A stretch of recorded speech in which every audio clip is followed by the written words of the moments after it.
Once upon a time, there lived a boy called Jack. He lived with his mother, not another mother, and their cow, a German cow whose name was Frau Cow. Now Jack, his mother, and Frau Cow were very poor and didn't have very much money or very much food, and one day Jack's mother said to him, "Jack, we're now so poor that you must take Frau Cow to the market and sell her, otherwise we'll starve." Jack did this. He set off straight away to go to the market. As he was going down the track with Frau Cow, he came across a strange and mysterious man, wearing a low hat and with a cloak. And the man said, "Where are you going to?" And Jack said, "I'm taking Frau Cow to the market to sell her." And the man said, "I will buy your cow." And Jack said, "Okay, how much?" And the man said, "I will not pay you money for your cow. I will give you better than money." "Better than money?" said Jack. "What could it be?" "Beans." "Beans?" said Jack. "Not just beans, but special beans." "Special beans?" said Jack. "Not just special beans, but magic beans." "Magic beans?" said Jack. "Yes, please." And they immediately completed their transaction. Jack took the magic beans and ran home. He ran home and said, Mum, look, I've sold the cow." And Jack's mum said, "Oh, how much for?" "Oh, not for money, Mum, something even better." "Better? What have you got, Jack?" "Beans." "Beans?" "Yes, not just beans, but special beans." "Special beans?" "Not just special beans, but magic beans." "Magic beans? We can't eat magic beans, Jack." "Oh, Jack, just go to your room." Well, Jack went to his room. He was so disappointed with himself that he threw the magic beans out of the window. He couldn't bear to keep them in his room any more. And he went to bed and went to sleep. The next morning, when he woke up and drew the curtains, a magic beanstalk had grown overnight. It shot straight up to the sky through the clouds. Jack thought, "I'm going to climb this beanstalk and see what's at the top."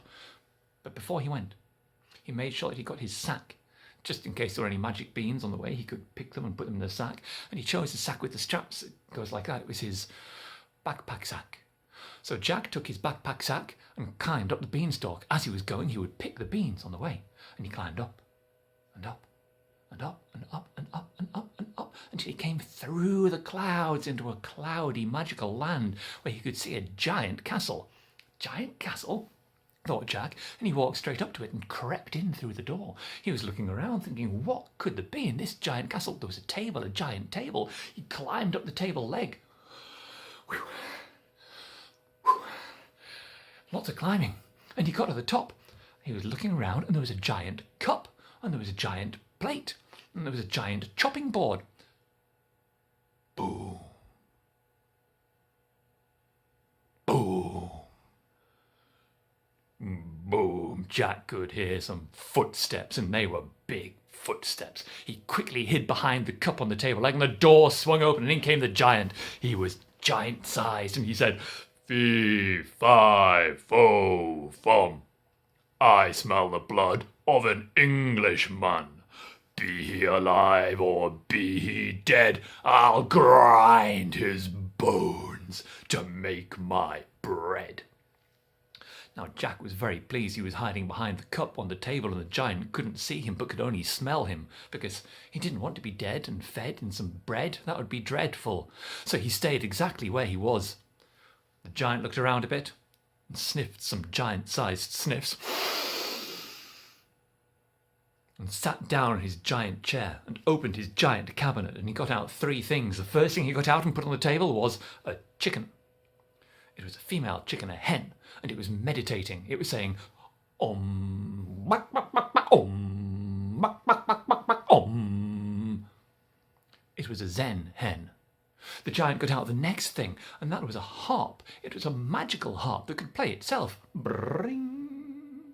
And it was in the shape of a circle. It was a hoop harp, I hope. The giant got out the third thing, and that was a bag of coins, glittering coins. It was a stash of coins that would flash in the light. It was a stash of flash cash. And the giant looked at his magical hen, his magical harp, and his stash of flash cash, and he said, "Hen, lay me an egg." And the hen said, "Om, muck, muck, muck." and laid an egg. It was a golden egg. It was a magical hen. Not just a zen hen, but a magical zen hen. Jack was amazed as he peeped out from behind the cup.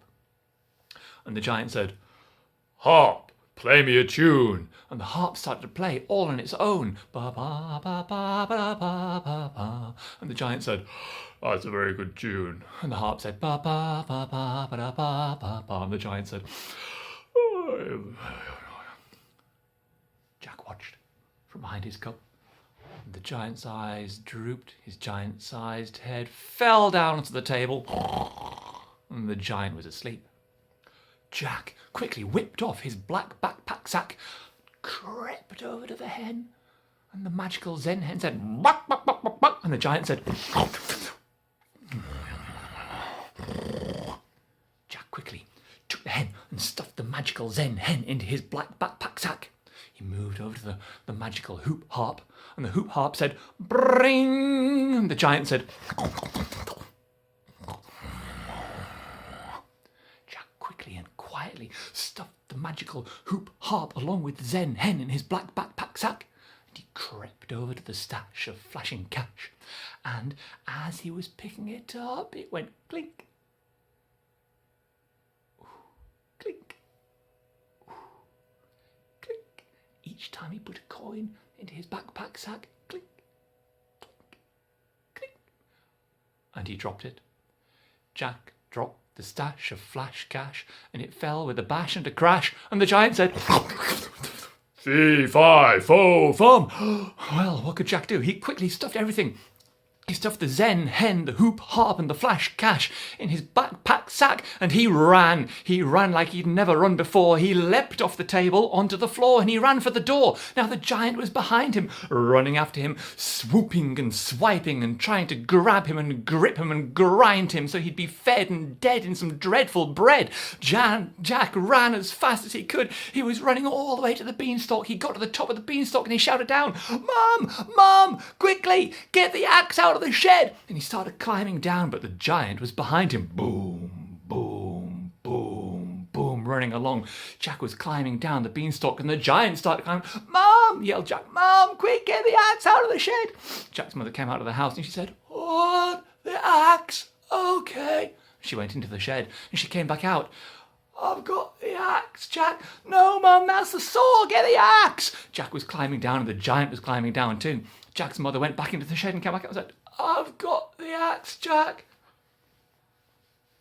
And Jack said, "No, Mum, that's the spade. Get the axe, get the axe." Jack's mother went in once more, and she came back out, and she had the axe. This time, it was the right thing. "Chop, Mum, chop," said Jack, and Jack's mother started chopping and chopping and chopping, and the beanstalk started to wave. Jack was climbing down as quickly as he could. The giant was climbing down behind him. "Chop faster, Mum, chop faster," shouted Jack.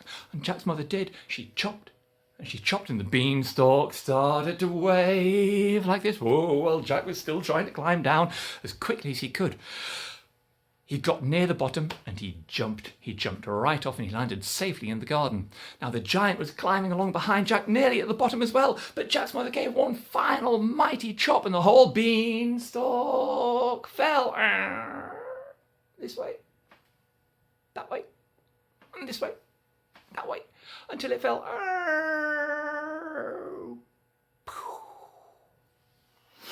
Now, Jack's mother was very disappointed because she'd used her anticlimax. But everybody else was overjoyed. The giant was gone. Jack had returned home. He had a zen hen, some flash cash, and a hoop harp, and some magic beans with which he could go and trade with the mysterious man with the cape and get Frau Cow back once more. They all were returned into their cottage. They didn't have to worry about food anymore, and they all lived happily ever after.